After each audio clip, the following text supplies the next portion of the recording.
नमस्कार बंधुरा welcome back to my channel Mukta's वर्ल्डের আরেকটি নতুন কুকিং ভিডিওতে আমার সকল বন্ধুদের স্বাগত জানাই।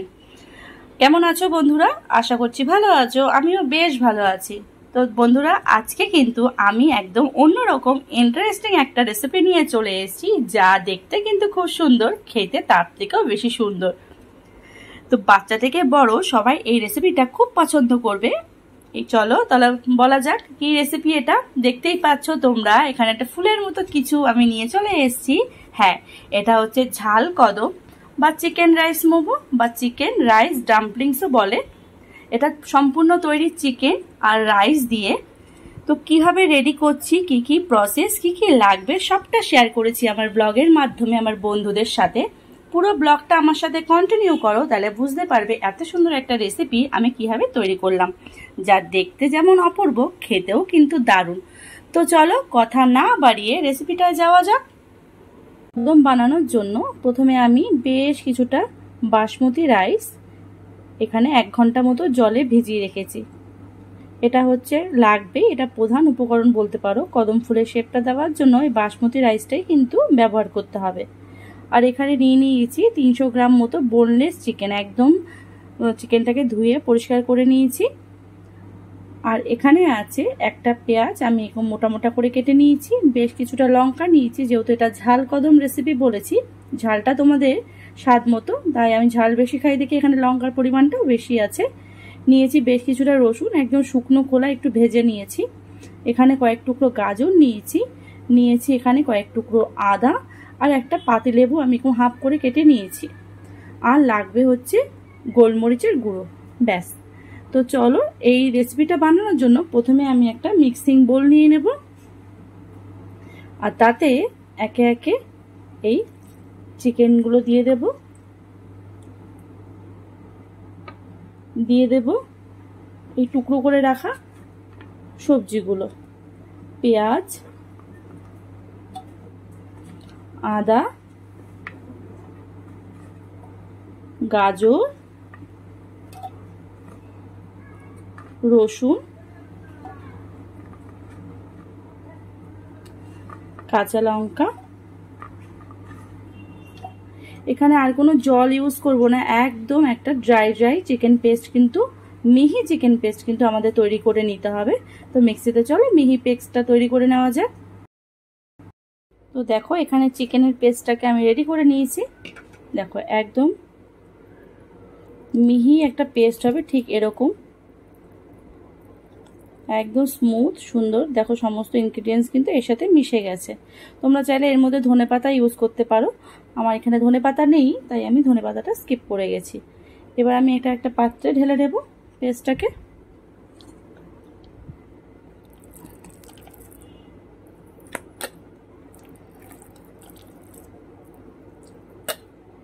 এই রেসিপিটা কিন্তু বাচ্চা থেকে বড় সবাই খুব পছন্দ করবে, আর খুব সুন্দর কিন্তু এটা স্টার্টার হিসাবে এটা সার্ভ করা যেতে পারে। দেখতে যেমন সুন্দর হয়, খেতেও দুর্দান্ত, একদম অন্যরকম। চিকেনের বিভিন্ন রকম রেসিপি আমরা খেতে খেতে প্রায় একঘেয়েমি চলে আসে, সেক্ষেত্রে এরকম একটা যদি রেসিপি বানিয়ে দেওয়া যেতে পারে তো ব্যাস সবাই খুশি। তো দেখো পেস্টটাকে আমি বাটিতে নিয়ে নিয়েছি। এবার আমি পেস্টটার মধ্যে গোলমরিচের গুঁড়ো, এখানে 1 চামচ মতো গোলমরিচ আমি ইউজ করব। আর এখানে যে পাতিলেবুটা আমি কেটে রেখেছিলাম হাফ করে, পুরো রসটা এর মধ্যে দিয়ে দেব।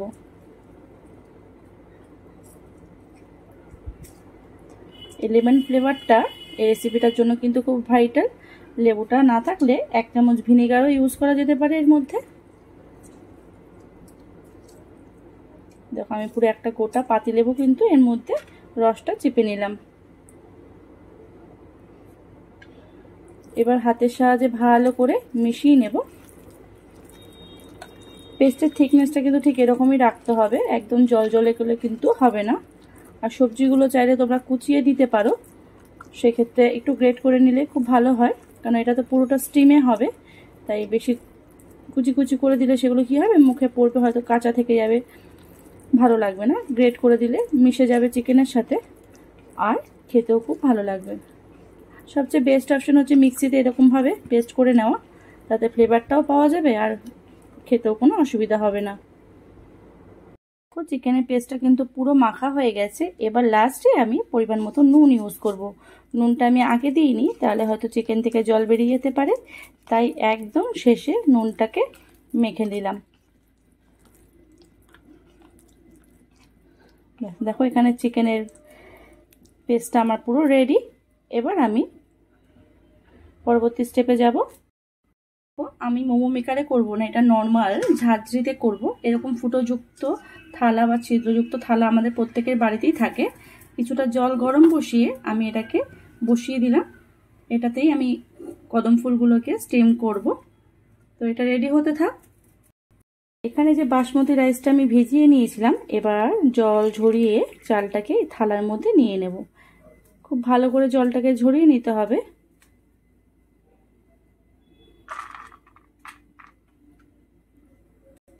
তো দেখো চালটাকে জল ঝরিয়ে এরকম প্লেটে আমি বেশ কিছুক্ষণ ছড়িয়ে রেখে দিয়েছিলাম। এবার এর ওপর আমি একটু নুন ইউজ করব। নুনটা ইউজ করতে হবে, নাহলে কিন্তু চালটা শুধু মুখে খেতে একদমই ভাল লাগবে না। আর নুনের সাথে এখানে ইউজ করব সামান্য একটু গোলমরিচের গুঁড়ো, তাহলে চালটাও খুব সুন্দর হবে এতে। একদম সামান্য একটু গোলমরিচের গুঁড়ো দিয়ে চালটাকে আমি ভালো করে মেখে নেব।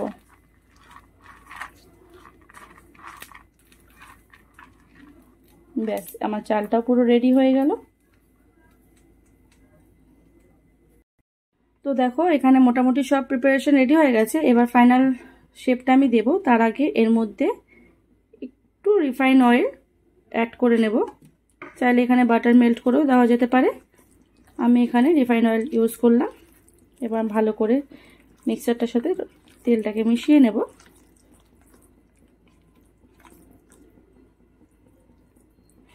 এবার আমি এই বলগুলোকে রেডি করে নেব কদম ফুলের মতো করে। ছোট বড় সেটা একদমই তোমাদের মতো হাতের মধ্যে করে। তো দেখো এরকম বল করে নিয়েছি চিকেনের। এবার এটাকে হালকা হাতের চালের সাথে ঘুরিয়ে নিয়ে একটু ঘুরিয়ে নেব।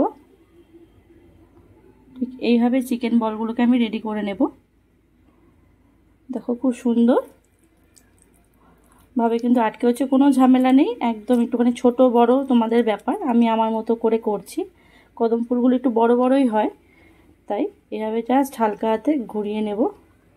ঘুরিয়ে নিয়ে জাস্ট চালটাকে যাতে বসে যায়, পড়ে না যায়, এক্সট্রা চালগুলোকে ফেলে চিকেনটাকে এরকমভাবে বলগুলো তৈরি করে নেব। তো চলো এইভাবে প্রত্যেকটা বল আমি তৈরি করে নিই। তো দেখো বন্ধুরা আমার চিকেনের এই রাইস ডাম্পলিংসগুলো কিন্তু একদম রেডি হয়ে গেছে। এবার জাস্ট এগুলোকে স্টিমে বসিয়ে দেবো 15 থেকে 20 মিনিটের জন্য। আগে বেশ কিছুটা তেল আমি এই থালাটার মধ্যে একটু দিয়ে দেব, যাতে ভেতর থেকে জিনিসটা লেগে না যায়।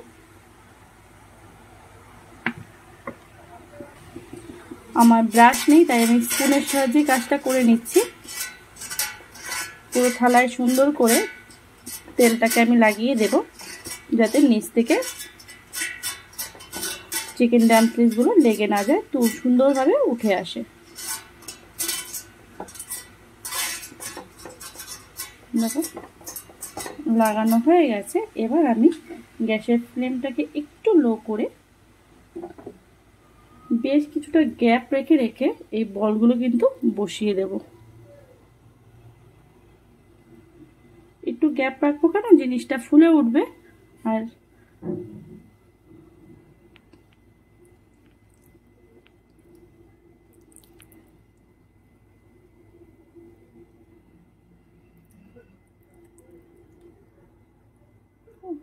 দেখো এরকম ভাবে কিছুটা গ্যাপ রেখে রেখে রেখে কিন্তু আমি চিকেন ডাম্পলিংসগুলো বসিয়ে দিচ্ছি।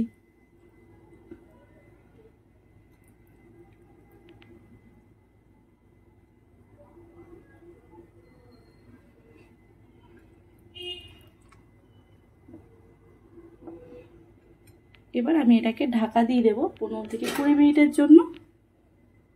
আর স্টিমটাকে পুরো বাড়িয়ে দেবো, যাতে খুব সুন্দরভাবে চিকেন ডাম্পলিংসগুলো রেডি হয়ে যায়। 15 থেকে 20 মিনিট আমি এটাকে স্টিম করে নিয়েছি, আর রেজাল্ট হচ্ছে এটা। দেখো কি সুন্দর, একদম মনে হচ্ছে না কদম ফুল ফুটেছে। আমার কিন্তু এই ঝাল কদম বা চিকেন রাইস মোমো গুলো একদম রেডি হয়ে গেছে। তা আমি এখানে 2 থেকে 3 মিনিট এটাকে ঢাকনা দিয়ে রেখে দেব। আর এখানে ছোট্ট একটা কাজ আছে, সেটা ততক্ষণে করে নিই চলো। তো বন্ধুরা, এখানে একটা মিনি ফ্রাইং প্যানে আমি এখানে 1 চামচ পরিমাণে বাটার নিয়ে নিয়েছি। আর এখানে দিয়ে দেব বেশ কিছুটা রসুন কুচি। রসুনটা পুরোটা ফ্লেভারের জন্য। এবার আমি এটাকে গ্যাসে বসিয়ে একটু মেল্ট করে নেব। দেখো, এটাকে গ্যাসে বসিয়ে একটু মেল্ট করে নেব আর রসুনগুলোকে একটু ফ্রাই করে নেব।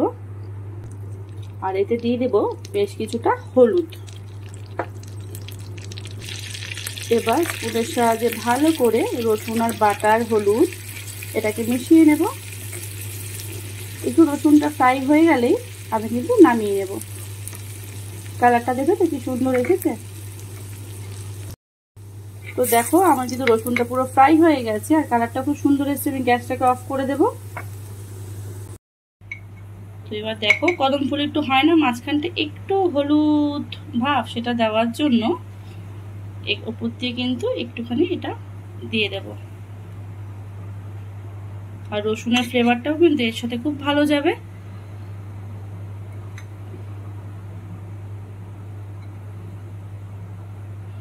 চিকেন বলগুলো কিন্তু একদম রেডি, দেখে বোঝা যাচ্ছে। আর রাইসগুলো কিন্তু একদম ভালোভাবে কুক হয়ে গেছে আর কদম ফুলের মতো একটা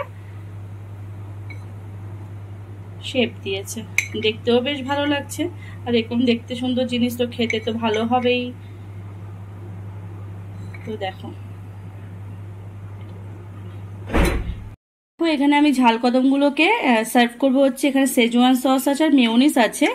এবার দুটোকে মিক্স আপ করে নিয়ে আমি একটা ঝাল সস বানিয়ে নেব।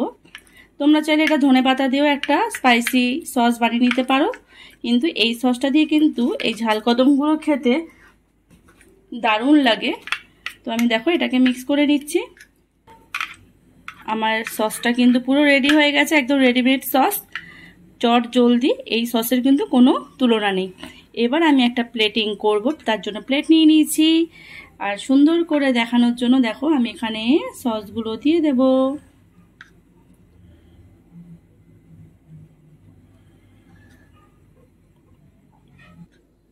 দেখো, সসগুলো দিয়ে এবার কিন্তু আমি ঝাল কদমগুলো সার্ভ করব।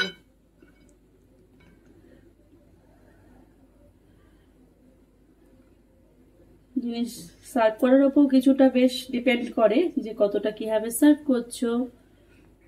আর এই কদম ফুলগুলো কিন্তু একদম পারফেক্ট কদম ফুল হয়েছে। স্মেলটাও খুব সুন্দর। দেখো, কদম ফুল কিন্তু আমি সার্ভ করে নিলাম ঠিক এইভাবে। তো বন্ধুরা দেখো, আমার চিকেনের এই রাইস ডাম্পলিংসগুলো বা ঝাল কদম বা চিকেন রাইস মোমো কিন্তু একদম রেডি, একদম পারফেক্টভাবে রেডি। কতটা পারফেক্ট হয়েছে তোমরা কিন্তু দেখতেই পাচ্ছ। আর আমিও কিন্তু এখান থেকে স্মেলটা নিয়ে মনে হচ্ছে যে কখন খাবো এইগুলো। সন্ধ্যাবেলার এরকম স্ন্যাক্স বা কোনো অতিথি আসলে, বাড়িতে কোনো গেস্ট আসলে এরকম যদি একটা স্ন্যাক্স রেসিপি সামনে পরিবেশন করা যায় তো আর কোনো কথা হবে না। তো বন্ধুরা, ঝটপট একবার বাড়িতে তৈরি করে ফেলো আর আমাকে কিন্তু জানাতে ভুলো না যে কেমন লাগলো। আর আজকে আমার এই রেসিপিটা তোমাদের কেমন লাগলো সেটাও কিন্তু আমাকে জানাতে একদম ভুলবে না। তো বন্ধুরা, আজ আসি, কাল আবার কোনো নতুন রেসিপি নিয়ে চলে আসবো আমার বন্ধুদের কাছে। ততক্ষণ সবাই ভালো থেকো, সুস্থ থেকো, সাবধানে থেকো আর আমার চ্যানেলটাকে সাবস্ক্রাইব করো। টাটা।